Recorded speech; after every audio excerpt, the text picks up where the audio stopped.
প্রিয় ভিউয়ার্স, আজকের ভিডিওতে ব্রেকিং নিউজ শোনাবো। আবাস যোজনা নিয়ে একটি নতুন আপডেট। আবাস যোজনার টাকা আপনারা পেয়েছেন কিনা, না পেলেও আপনারা কবে পাবেন, আদৌ আপনারা টাকা পাবেন কিনা, লিস্টে আপনাদের নাম আছে কিনা, ফাইনাল লিস্টে পুরোটাই দেখিয়ে দেবো। দেখুন এখানে কি বলা হয়েছে। আবাস প্রকল্পে নজর রাখতে কড়া পদক্ষেপ রাজ্য সরকারের। আবাস প্রকল্পে প্রথম থেকেই পর্যাপ্ত নজরদারি রাখার সিদ্ধান্ত নিয়েছে নবান্ন। জেলাভিত্তিক প্রশাসনিকতাদের সে ব্যাপারে দেওয়া হয়েছে দায়িত্ব। একই সঙ্গে প্রতিটি জেলায় উপভোক্তাদের সহায়তা দিতে নির্দিষ্ট কন্ট্রোল রুম এবং হেল্পলাইন চালু করার নির্দেশ দিয়েছে নবান্ন।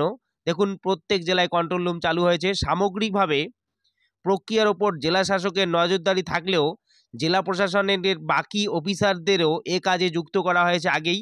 উপভোক্তাদের তালিকা পুনর্যাচাই এবং টাকা পাঠানোর আগে মুহূর্তে ফের একবার ঝাড়াই বাছাইয়ের দায়িত্ব রয়েছে বিডিও এবং জেলা পরিষদদের উপর।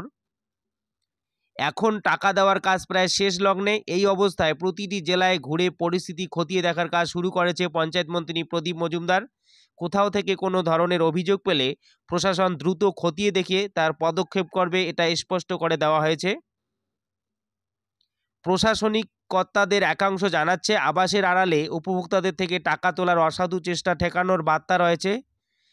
টাকা পাঠানোর প্রক্রিয়া চলাকালীন কোনো উপভোক্তাদের নিয়ে অভিযোগ এলে সঙ্গে সঙ্গে তা থামিয়ে দেওয়া হওয়ার চেষ্টা হচ্ছে। এছাড়াও আরও বলা হয়েছে, দেখুন এলাকার প্রভাবশালীদের গোটা প্রক্রিয়া থেকে দূরে রাখতে জেলা প্রশাসনগুলিকে দায়িত্ব দিয়েছে নবান্ন। সামগ্রিক ব্যবস্থা নজরে রাখতে তাই ব্লক স্তরে কন্ট্রোল রুম খোলা হচ্ছে, চালু হয়েছে হেল্পলাইন। দেখুন কোনো ধরনের টাকা কেউ যদি চেয়ে থাকে অবশ্যই কিন্তু আপনারা এই হেল্পলাইনে যোগাযোগ করবেন। দেখুন যে সমস্ত উপভোক্তারা এখনো পর্যন্ত ঘরের টাকা পাননি তাদের জন্য কিন্তু খুশির খবর, তারা কিন্তু শীঘ্রই টাকা পাবেন। তবে অনেকের টাকা আটকে যাওয়ার কারণ হলো ব্যাঙ্ক অ্যাকাউন্টের সঙ্গে আধার লিঙ্ক না থাকায় তারা কিন্তু টাকা পাচ্ছেন না। যারা যারা এরকম পরিস্থিতির মধ্যে পড়েছেন তারা অবশ্যই কিন্তু খুব শীঘ্রই ব্যাঙ্ক অ্যাকাউন্টের সঙ্গে মোবাইল নাম্বার বা আধার নাম্বার লিঙ্ক করাবেন এবং আপনারা কিন্তু 72 ঘন্টার মধ্যেই ঘরের টাকা পেয়ে যাবেন। দেখুন পরবর্তী কোনো আপডেট আসলে এই চ্যানেলের মাধ্যমে আমি জানিয়ে দেওয়ার চেষ্টা করব। ধন্যবাদ।